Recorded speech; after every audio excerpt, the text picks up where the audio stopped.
Okay, so I just looked down and discovered that my phone was not broadcasting. I've been merrily, happily talking to myself probably for the last 45 minutes.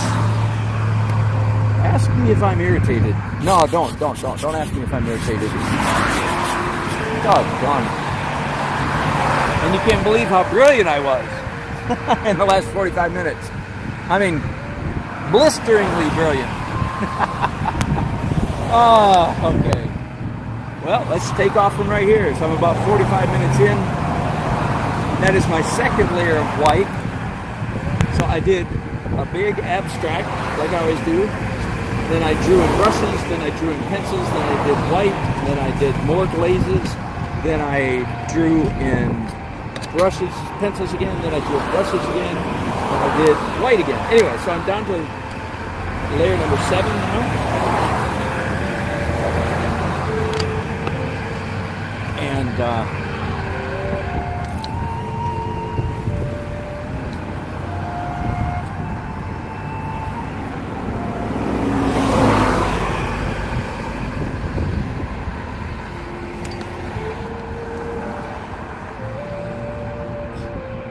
just spilled a bunch of paint water on my backup telephone. That's not good.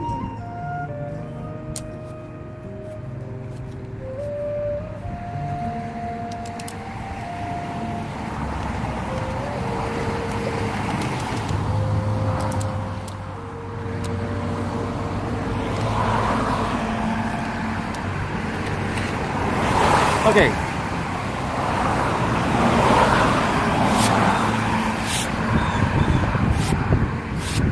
If you do this, I'm spreading out the heavy, the thick bits of white so that it dries quickly, right?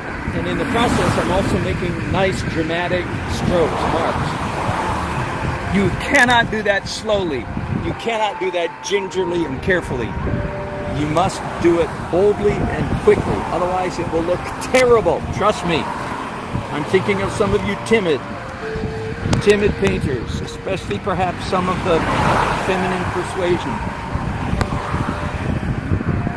Forgive me, but this is the best way to put it. You must paint like a man at times. That's not a sexist statement. That's we are all mankind, and my philosophical opinion. So you got to paint with strength and energy.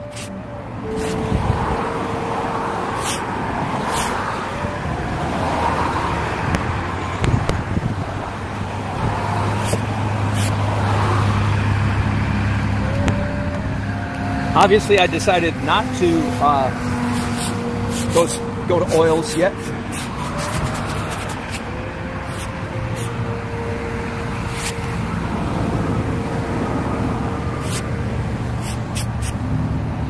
And I'm glad that I didn't. I like the painting better.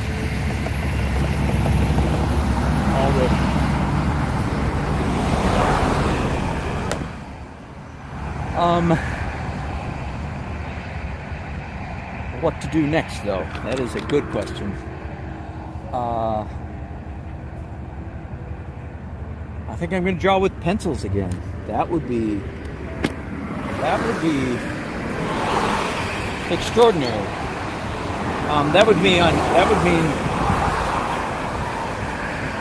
today I'm drawing in the acrylic stage. I'm drawing with pencils 3 times. I don't believe that has ever been done before.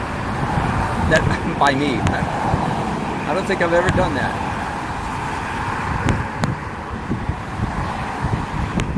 But once again, I'm painting by eye, not by rule, not by principle, not by process. And my eyes tell me that the painting, the canvas, as it is right now, would be very happy with another layer of pencil marks on it. So there we go.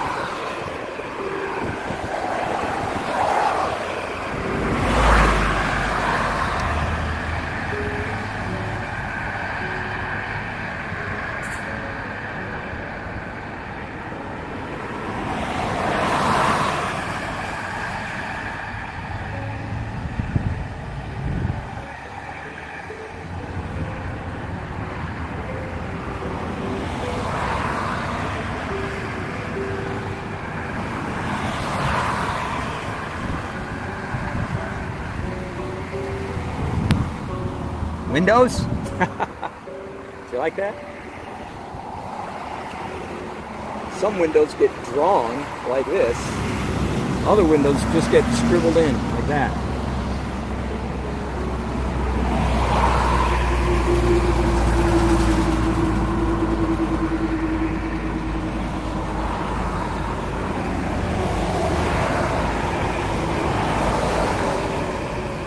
I'm deciding to include, and this line down here is a mistake, is erroneous. I'm deciding to include the crane. There's a building going up down there. There's always buildings going up in downtown Raleigh. We have lived here 29, nearly 30 years now, coming up on closer to 30. And I don't think there's been a day in 30 years that there was not a crane somewhere over downtown Raleigh. Which, man, that is the sign of a booming economy, I tell you. In spite of the, even, and here's where I really noticed it, was during the huge economic downturn of 2007, 8, and 9. I learned something else in that season related to that. I've never lived in a state capital city before I lived in Raleigh. Been here nearly 30 years now. I've lived in some big cities, but none of them were the state capital.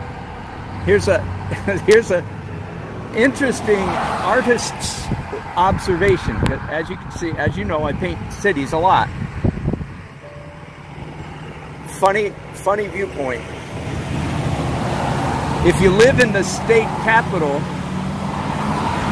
usually the state finds some way to get money to build new buildings at taxpayer expense. Somehow they'll find the means to build new buildings, no matter how bad the recession is. Now, I wasn't here during the Great Depression. I'm sure it was different then, but I was here during the Great Recession. And sure, things slowed down. I mean, and you know, housing slowed down, to a halt like everywhere else. But no, there were still cranes in downtown Raleigh building government buildings. For what it's worth. Just for what it's worth. An artist's view of some large political or realities. Sorry about the rest of you, but we got taxes and we got money and we're going to build buildings. Now, you know, I'm not griping and complaining. I make no pretense of understanding reality or what to do with, you know, the huge issues of life. Because one thing I know for sure is building those buildings hired a lot of people, put a lot of bread on a lot of table, while it was hard to get bread anywhere else. So I'm not complaining, I'm just making observations. It's kind of interesting. It does make me laugh a little bit. Hey, speaking of politics, this is the first time I've said that on any of my broadcasts, I think. But I was really cogitating deeply about a subject, and I want to share it with you. So while I paint, I don't have any particularly brilliant artistic thing to say, so let's get political. And now don't turn off. I'm speaking, as you can probably imagine, I'm sort of speaking tongue-in-cheek. I'm not really going to bring politics in here. But I have a couple of very fundamental, very foundational observations about kind of all politics. I can describe them for you first very quickly, and then I'll go back and flesh them out. Number one, here's the foundational principle. Reality is very, very, very complicated. Reality is very complex. In fact, in my opinion, reality is so complex that nobody, anywhere, if I said that strongly enough, nobody, anywhere has any idea what the heck is going on. Okay? So I'm a huge, and I will not change from this opinion for the rest of my life, because the further I go, the more I get confirmed. Nobody knows what the heck's going on, especially the people who most emphatically believe that they do know what's going on. Okay? So nobody knows what's going on. Reality is way too complicated. Way too complicated. That's foundational principle number one. Nobody knows what the heck's going on. Nobody. Especially the people who think they do. They really don't. The only people who have a clue what's going on is people like me who know that they don't know what's going on. Are you with me? Okay? So that has nothing to do with left, right, progressive, conservative, up, down, left, and nothing like that. That's just a general principle. Nobody knows what the heck's going on. I will not change from this position. I don't think. Number two, especially those people who think. Okay, number two, human beings, pretty much all human beings everywhere, act pretty much like sixth graders. For some reason, sixth grade is the picture that comes to my mind. Could be seventh grade, but if young people are growing up even faster today than they did when I was a kid, then I'm going back to sixth grade, maybe fifth, but I'm going to stick with sixth grade. All adults everywhere, pretty much, most, the great majority of adults behave like sixth graders. Immature, not particularly sophisticated in their thought process, but the main thing is extremely influenced by their peers. In other words, why do most people do what they do? The answer is because of the people that they want to impress, or the people they're afraid of impressing the wrong way, one or the other. So those are my two principles. There you go. People are immature. Children, on average, people are way below average. It's kind of harsh, isn't it? But I think life's easier if you... Life is a lot easier once you come to these realizations. Nobody knows what the heck's going on. Nobody, especially the gurus who try to tell you that they do know what's going on. And number two, people generally speaking behave the way they do because they're acting like sixth graders. There! That's the end of the politics. And I'm not giving you one slightest hint as to whether I'm left, right, center, up, right, down, you know. Nope. I'm not gonna either.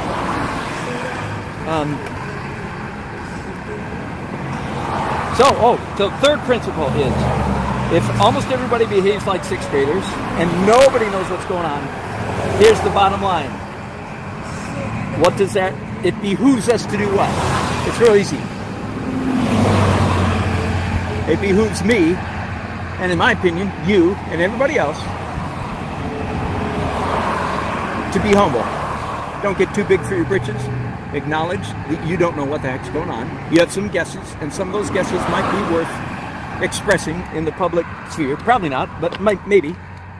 You just can't hang on to them too tightly. Everybody admit. In other words, humility. The answer is humility.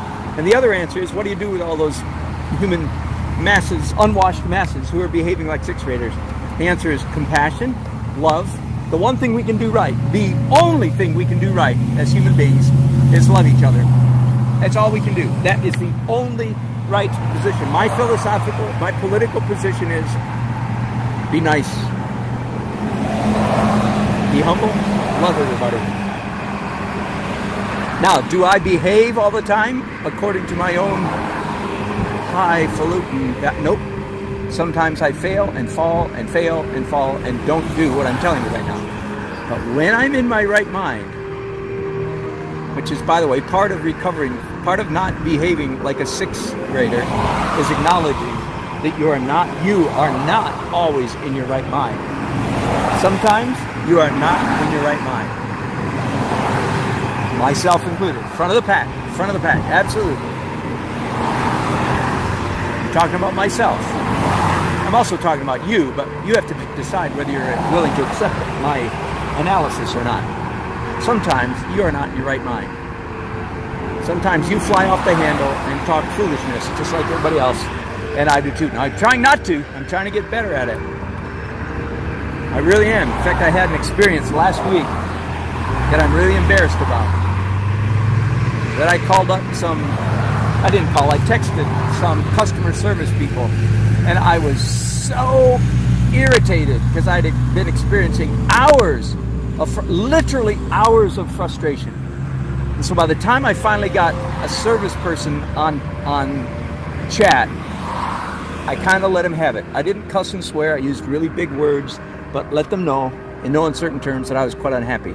Well, you can ask me, how'd that work for you? Go ahead, ask me, how'd that work for you? You know the answer, don't you? It worked terrible.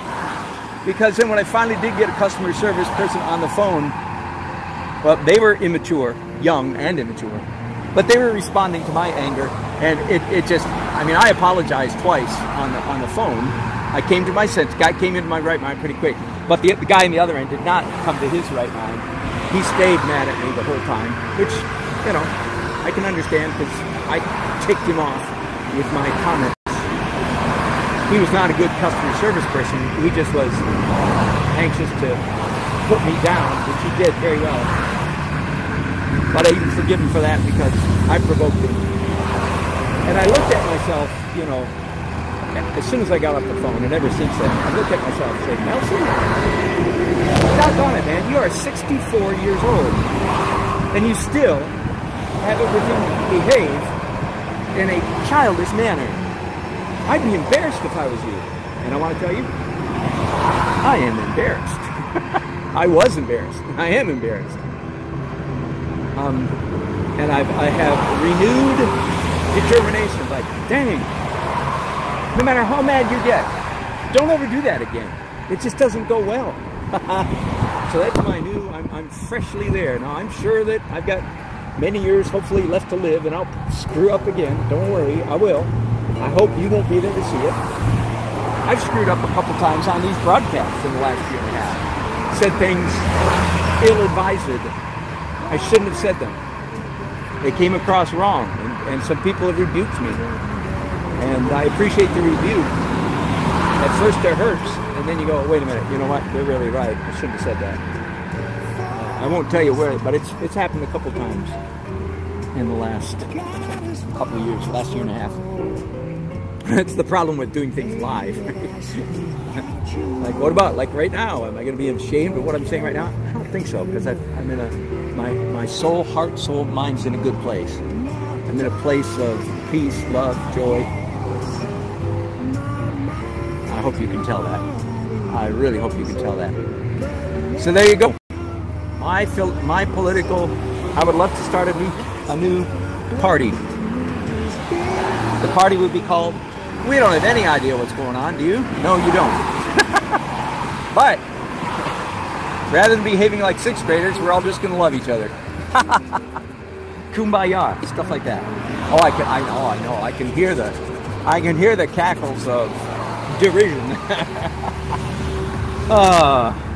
That's all right. I'm in my right mind. You cacklers are not. Oh, there's me. There's me slipping over toward my wrong mind, right?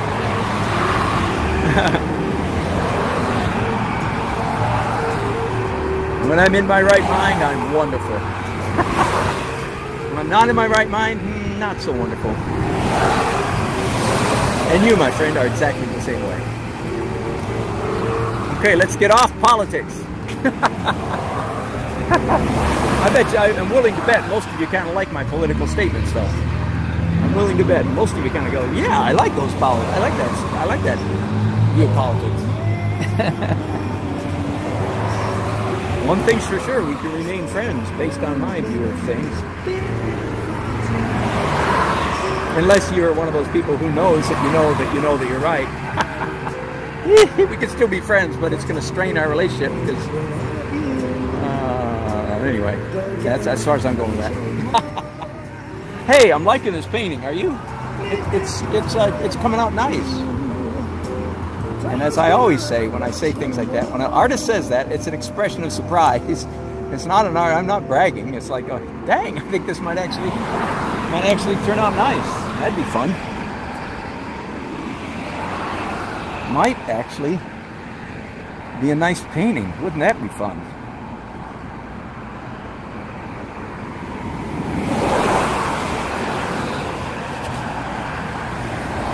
All right, I am done with the acrylics. Yahoo, and I'm just going to keep the camera right on rolling. In the olden days, I would pause here and start again.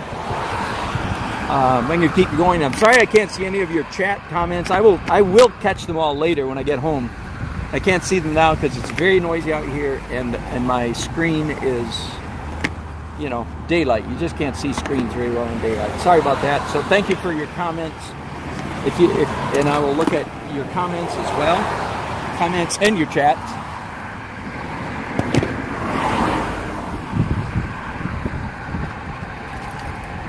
I keep forgetting to look at my watch when I started painting. That's a little discipline I haven't nailed down yet, because I would like to know how long I've been painting. You guys can tell me, because no, you can't, because you missed the beginning, didn't you? Okay. So I think it's about an hour, I guess an hour and 15 minutes so far. So once again, if this were my style, my finished style, I could call it done.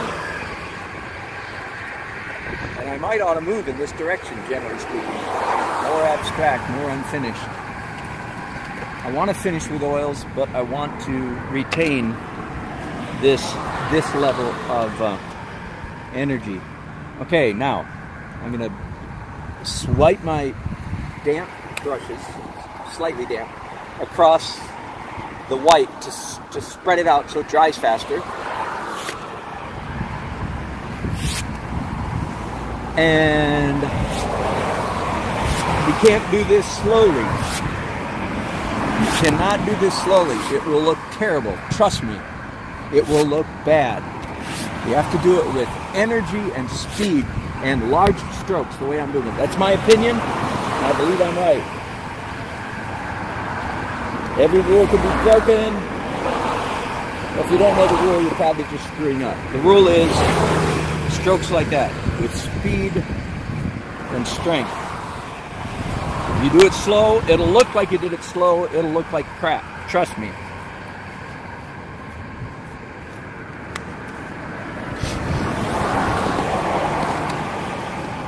Water. Woohoo!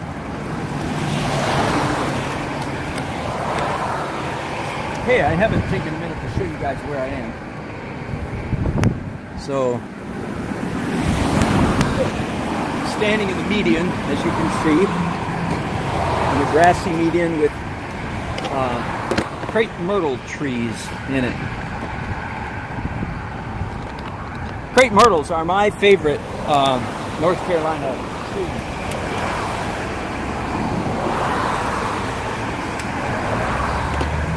I think the dogwoods are our official state tree. And dogwoods are beautiful, but they only last like 2 weeks, week and a half, something like that, and then they're gone.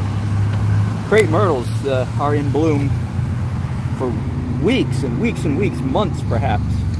And even when they're in the wintertime, when the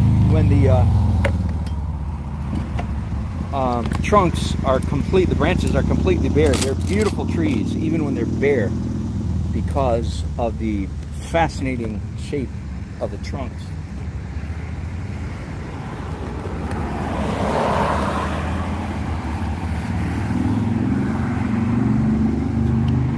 Woo! My first wave of, I could be hungry. Oh, and I have a drink. I have some green drink. That's a good thing. And some vitamins. So I'm going to stop for a moment, take my green drink and vitamins.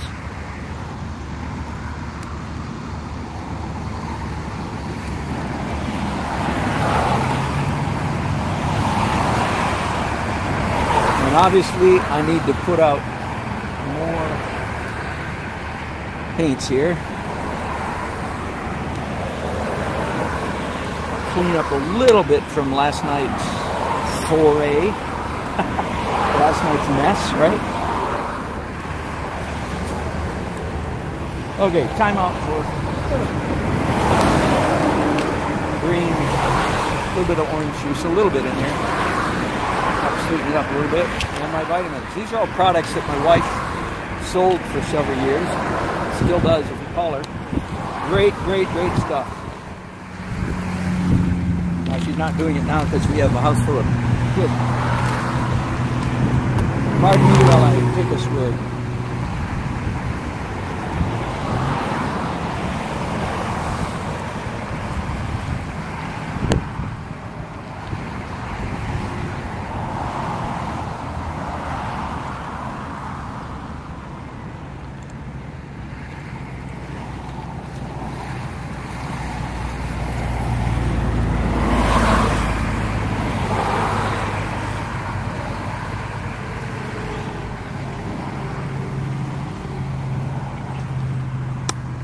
Yahoo! That's better.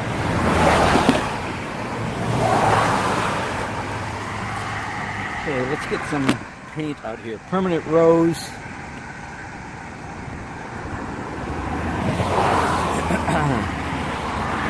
Permanent rose, naphthol red, and Scarlet Lake. No cadmium needed.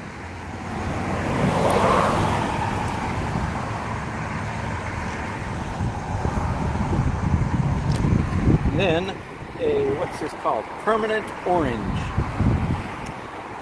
I need to look up. Yeah, it's got two pigments, PO34 and PO62. I should Google those, see exactly what those pigments are. I believe neither of them are CAD. And Indian yellow, far and away my favorite yellow because it's transparent. Most yellows are very opaque, but Indian yellow is very transparent. And way down at the other end, my favorite color maybe of all. That's why I buy a bigger tube, because I use more of it than anything else. Transparent oxide red, or in this case, oxide red. And here's a new one. Here's a funny one. If you want something funny. Soho. Oh, is this one of those where you have to punch open the top? That is a mystery to me. This is El Cheapo. Student grade, cheap, not very good paint. Never talked about that. Bought it just yesterday when I was in Jerry's Artarama. Not very good paint. I want to say a couple things about that. One is,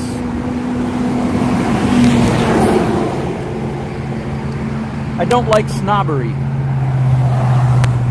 I'm sure I am a snob sometimes, but I try very hard. When I'm not in my right mind, I might be a snob. But when I'm in my right mind, I do not like snobbery. A snob, here's a definition. A snob is somebody who defines themselves by what they despise. Their identity is in fact related.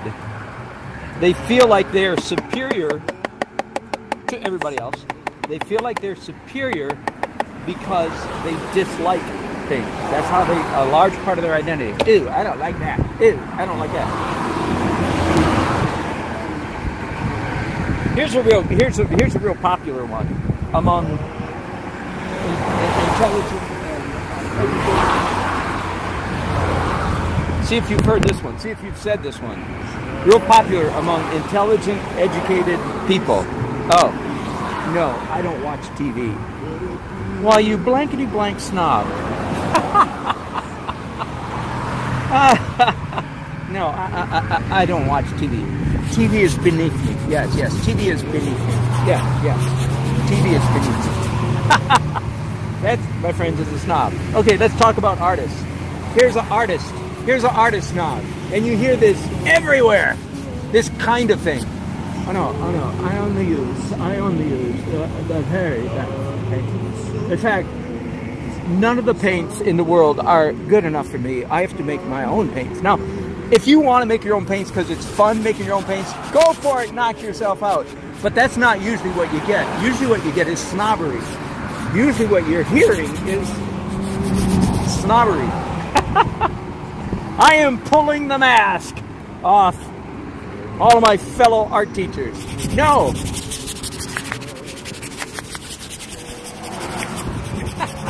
Make your own paints if you want to. Buy nothing but, and fill in the blank. Oh, I don't use anything but. I don't use anything but Rembrandt paints. Or Michael Harding. You name it. You name it. That, my friends, is snobbery. What that is somebody trying to prove their superiority over you because you mere peon, you don't know enough and you just buy stupid paints. Are you with me? So, I guess I'm a snob because I despise snobbery. There you go. Guilty. Guilty as charged.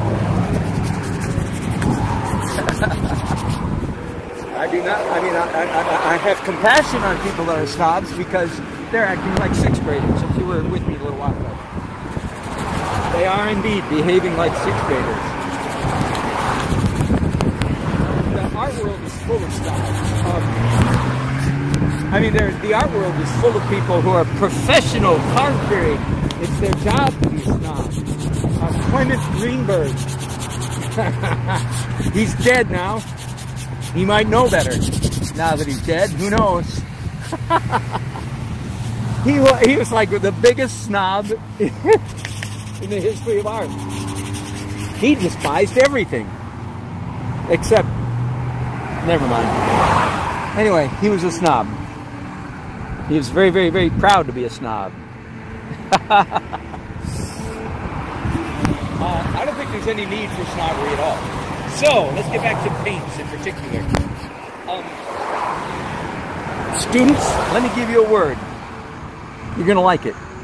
You may use any kind of paint that you like.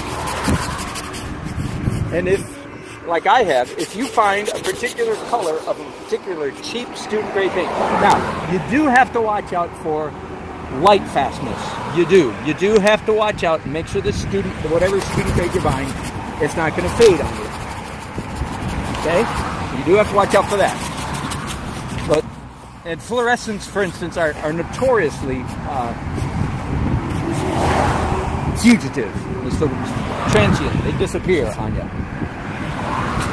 But if you find a student grade color that you like, don't let any snobofest person tell you not to use it. Now, generally speaking, sure, I like good paints better than cheap ones. Then why did I buy this tube of cheap paint?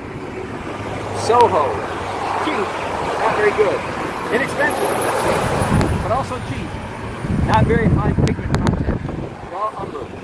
The reason is because I discovered by accident through a long series of, I won't explain the details how I got there. I discovered that I love Soho burnt on raw umber. Raw umber is a dull brown color. And student grade means it doesn't have very much pigment. It's not very powerful. So I discovered that for me, just for me, doesn't have to be for anybody else, just for me, student grade raw umber is like the perfect color killer.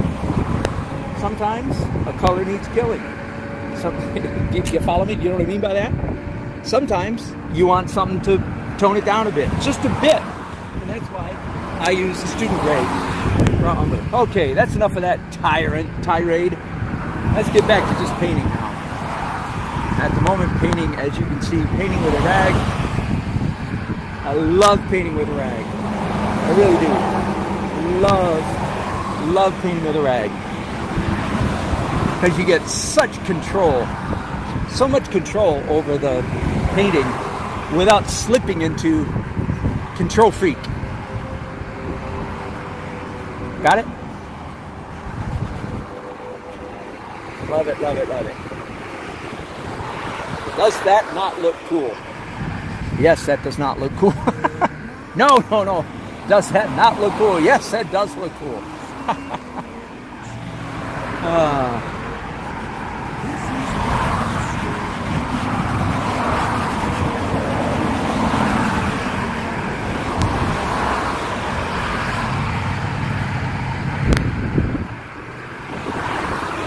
Very cool. I'm going to show that rag out.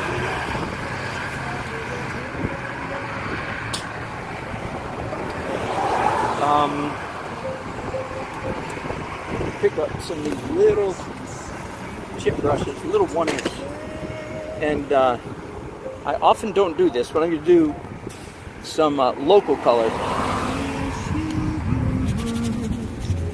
like the green grass down here. If I can just get it started in a green direction, it'll make life a lot easier later on. Same thing up here with these trees.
last night I had such a good time doing local color in the fuzz layer that it's left me in a mood to do fuzz earlier on. So I'm actually doing the fuzz layer sort of real early. Mixing up some phthalo and some white. See what I mean?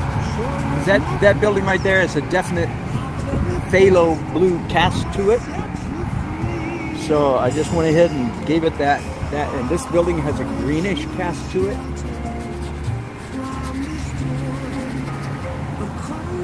And this building over here has a definite bluish cast to it.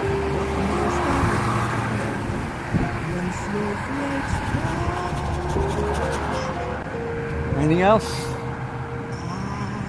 Yeah, this the building on the far left has a purplish cast to it. There we go. Let's do a little bit more. Some of the light colored buildings.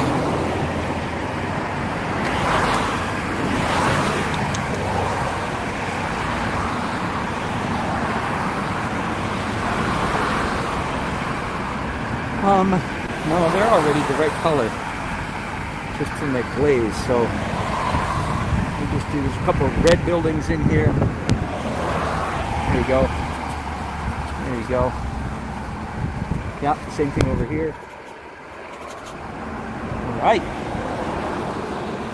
Just like that. Everything is so much closer to its final color destination. Didn't take much time or work. Yahoo! Okay, so the glaze is finished. What next?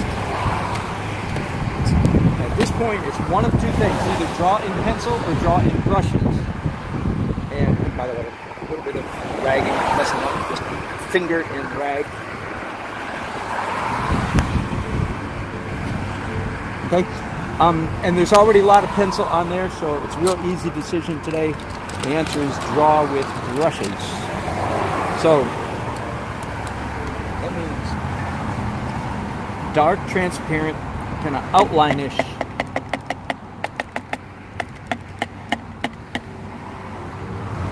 And I've lost count. This is the 7th or the 8th layer, if you will, of drawing.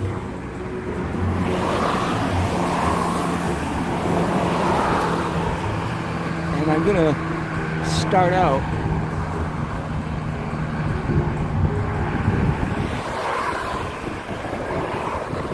with some purple-ish stuff.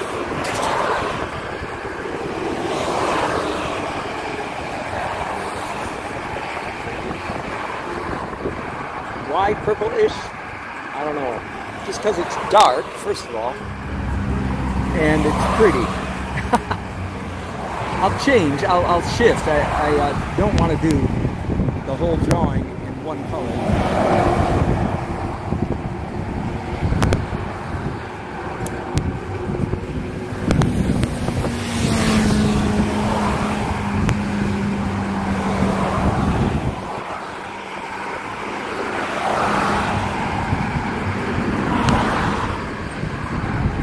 I'm going to switch actually the opposite of what I thought. I just added some permanent rose. I moved in a red direction for a few minutes here.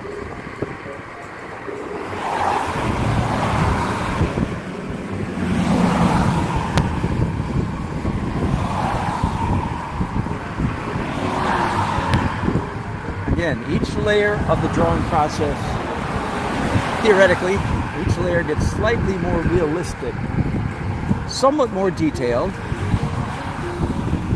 and I make corrections if I need to. I'm happy to say my big shapes that I slapped down right at the beginning of this painting, we're pretty lucky, because I have found very little reason to change them, so I think I was rather accidentally accurate.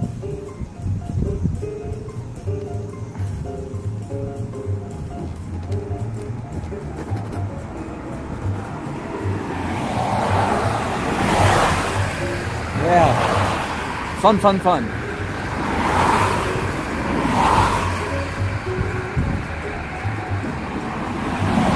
One of the ironies about this view of the city, as you could probably tell, and I'll point it at you, is we are up on a hill, big downhill into the city.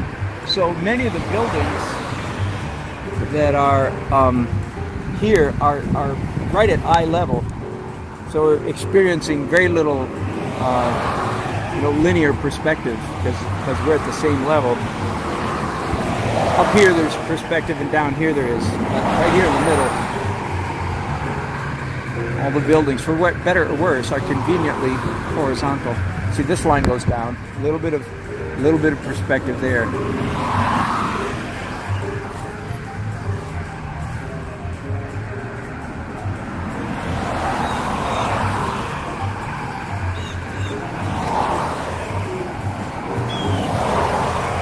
Okay, I'm going to switch my drawing around to the blue side of the purple. Just picked up some ultramarine. Let's do some more. So at the end of this stage, at the end of this phase, the idea is all of my darks should be locked in. Theoretically, I can come back. Of course, I can come back and do more dark if I find that I need it. But in theory, I want at the end of this dark drawing stage, I want all of the darks to be as... Okay, I'm picking up some of that cheap burnt umber right now, because all of a sudden I wanted to kill some color. And I find that it's just about a perfect recipe for color killing.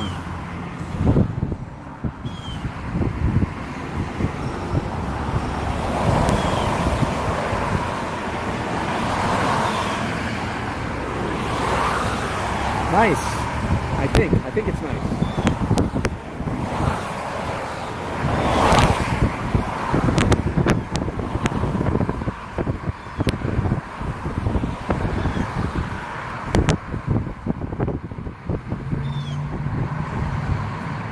Down here, the buildings are such a hodgepodge. It's such a hodgepodge of buildings over here. It's hard to... the tops of several buildings all come together at the same place. In fact, I've raised this red building up higher than it's really supposed to be, so that I don't have just what is in reality a flat, all the buildings are the same height. So I cheated a little bit and raised up.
Looks like buildings, doesn't it?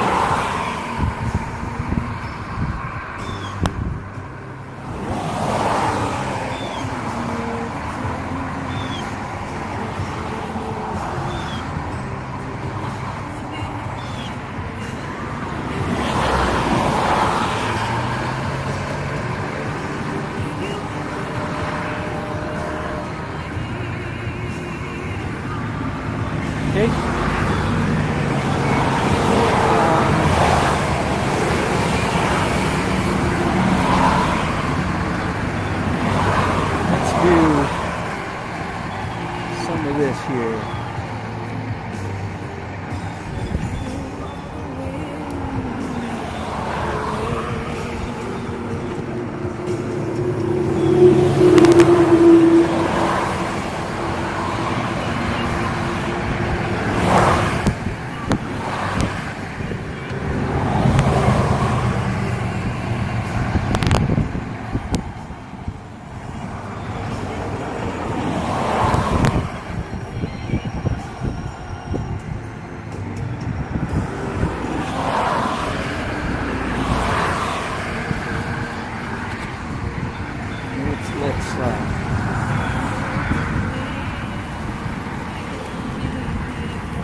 Again, for some reason, I find this building right here the most difficult of all the buildings to render. Not sure why exactly.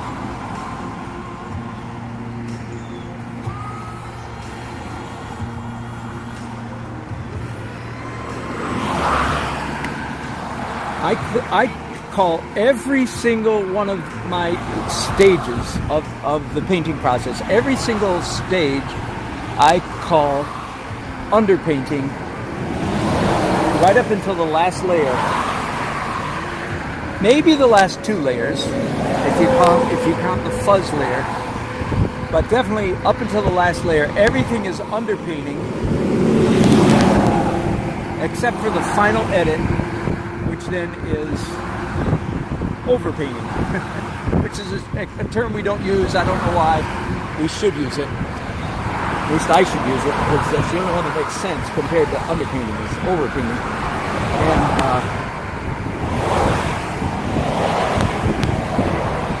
in every one of the underpainting stages, which as I just said is all of them until the last layer, in every one of the underpainting stages, part of my goal, part of my objective is to create sufficient chaos on the canvas that I have a lot to respond to in the final edit stage. In other words, I want a fairly high degree of mess on my canvas.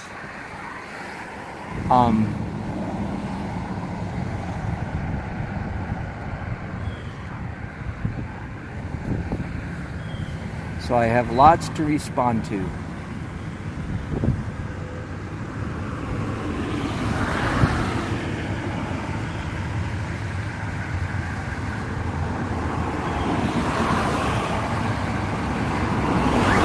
So that's why I'm not being overly fastidious, overly neat in any of these underpainting stages. Neatness comes later. This is not the time for neatness. This is the time for energy, quote unquote energy, right?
One of the best ways to render trees, again, is to do it in layers. Don't try to capture it all at one time. So this is at least the third, probably the fourth layer of treeness up there. Same thing up here. I happen to have a very dark, slightly opaque, that is translucent dark green on my brushes at the moment. So I'm actually using local color, dark green.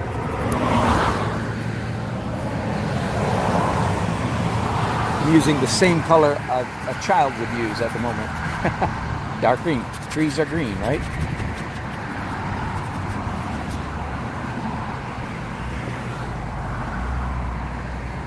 Okay.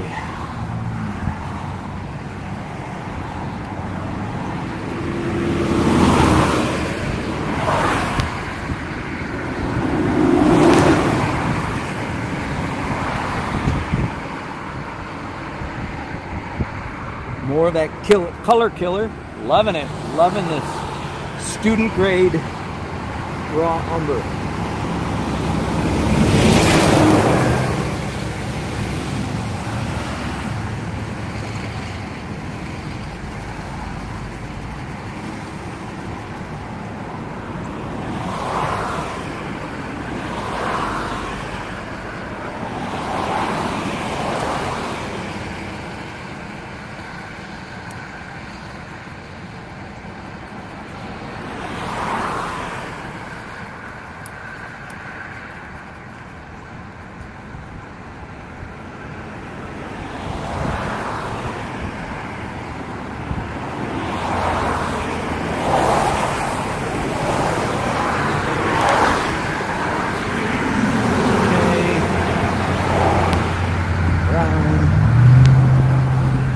almost done for this layer. Yeah, definitely some. Sometimes I dip my brush in the medium, the Turpenoid Gamsol, if I really want the paint to flow like watercolor, you know, to flow not like oil paint. I'll just dip it in there real quick. You can't use it too much as a medium because it's unstable, of course. What remains on the canvas is unstable. But I'm going to paint, you know, it's just a little bit, so I think I'm all right. You don't want to do too much of that.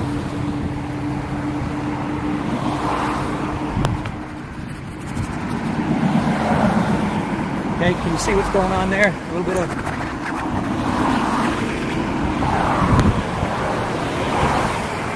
Better use this moment right here to render some vehicles.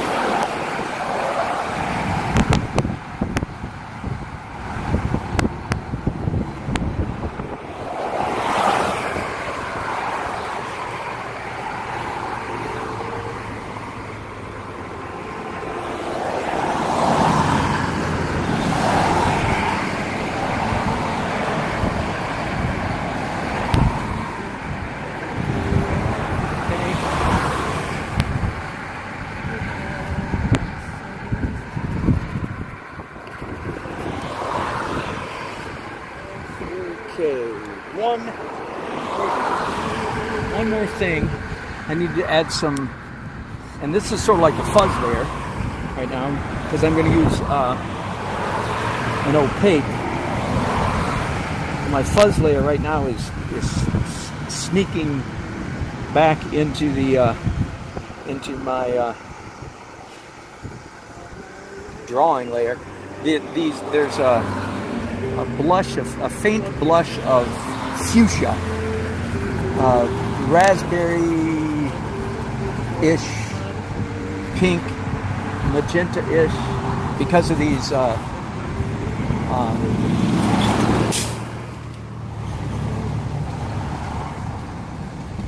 trees. That's so funny when I'm painting my vocabulary. Crepe myrtles. My vocabulary brain is out to lunch when I'm painting. I can't remember. Crepe myrtle. Yeah, that's it. Crepe myrtle. Okay, I think I'm done now. I stand back and ask myself, are my darks adequate? The answer is yes, they are. I think I have plenty of dark. At this point, my canvas is as dark as it's going to get. From this point onward, it will get ever so slightly lighter. I just realized right now I'm saying that I want to scumble some blue. Again, this is basically the fuzz layer. I'm just doing it prematurely. There we go. Those structures are bluish. Have a bluish cast about them. And that's such an easy way to render that. Okay. Now, normally I would do pencil at this point. But I did pencil 3 times. First time that's ever happened. First time that's ever happened that I did pencil 3 times in the acrylic stage. So I'm not going to do any pencil other than what I'm doing right here. Just a tiny bit. I'm going to go right ahead to fuzz. Okay? Before I do that, let me clean up my palette here a little bit. Spike the map. I don't have any clean places to mix up new colors, so just a minute. Here to clean this up. Is it noisy enough out here for you today? It's noisy enough for me, I'll tell you that.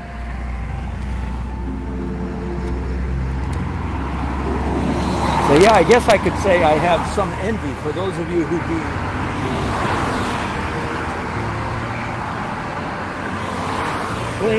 plein air painting way out in the Rocky Mountains, you know, up there in the beauty of nature and, well, wind and grizzly bears. Stuff like that. But besides that, it would be nice to be painting somewhere quiet. And I've done plenty of that too. Today is not a day for quiet painting, however.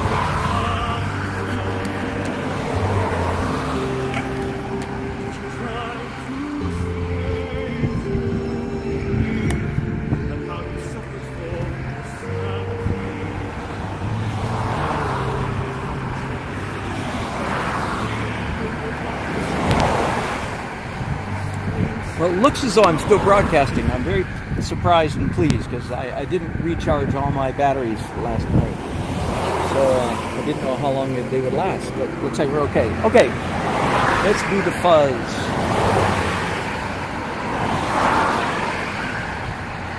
I'm assuming everybody who watches this is a regular, so you don't have to know what, you already know what the fuzz is. But just in case a new person crept in here, welcome. The fuzz layer. It's my next to last stage. The last stage is what I call final edit. It's where I fix everything. But the fuzz layer is right before I do that, and it's the latest development, I think it's safe to say, in my painting repertoire.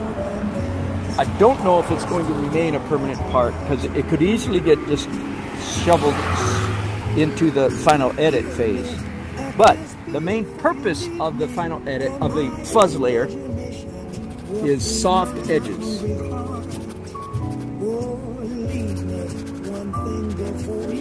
And that is partly to compensate for one of my weaknesses. One of my many weaknesses. Because one of my many weaknesses is I really like hard edges. Evidently, more than most people do. When I see a hard edge, I feel right at home. I could trace that tendency all the way back to some of the paintings, some of the few paintings that I have left from my college days, before I switched over to watercolor. And everything changes. But the few acrylic oil paintings I did show this propensity for sort of a stained glass window type of effect, which I still kind of like. But my brain, my mind knows better. It's like, yeah, you might like it, but... And then after I see soft edges, I go, oh yeah, that really is better. I owe this partly to my good buddy Mike Rooney. If you watch me very often, you'll hear me talk about Mike Rooney every once in a while. It's because we're good painting buddies. We get together, for the last 5 years, we've gotten together, or is it 6? It might be 6 now, I don't remember. At least for a week, every October, we invite other people to go with us and we paint on the Outer Banks of North Carolina at Ocracoke. And it was about 4 years ago, we were painting and he pointed at my painting and said, you know what? I don't like that. He said, don't do that. It looks like an illustration. That's a quote. That's a quote. He said, I know you like it, but it looks like an illustration. It doesn't look realistic. And I went, no, say it ain't so, Mike. But it was so, and he was right. And he was right. It's great to have a painting buddy who will tell you the truth, man. I have a lot of painting friends. Mike's a little bit more, what's the word? Blunt. Mike, I hope you catch this. I hope you, every once in a while he watches Mike's videos. Love you, man. Can't wait to paint with you in October. And so that set me in a direction. And then a couple of years ago, I was at Oil Painters in America, got into Oil Painters in America, which is quite the honor. And I signed up for a personal critique. And the OPA master young person, fairly young, they're usually old. And this guy was in his 40s. And he looked at my painting and said, yeah, you're good, man. Yeah, you're good. Yeah, you're good. No, you need to soften your edges. Did you catch that? Yeah, you're good. Yeah, you're good. Yeah, you're good. No, you need to soften your edges. And as soon as he said it, it was like one of those, it was like an epiphany. It's like I knew he was right. Of course, Mike Rooney had me already set up. You can Google Mike Rooney, by the way. Just spelled just the way it sounds. Mike Rooney art. You see his stuff. Paints in the Cape Cod School of Technique. School of Technique. You like that? Okay, so the fuzz layer is, it's all translucent. not opaque. You can see through it. Number two, it's local color. That is to say, realistic color. Roses are red, violets are blue color. Okay, whatever. And it's also, you could call it, like I'm doing here, it's a lot of atmosphere. And every time I do this, I feel like I'm messing up my painting. I said this last night. If you were watching me just last night, I was painting on the other side of town. But I'm learning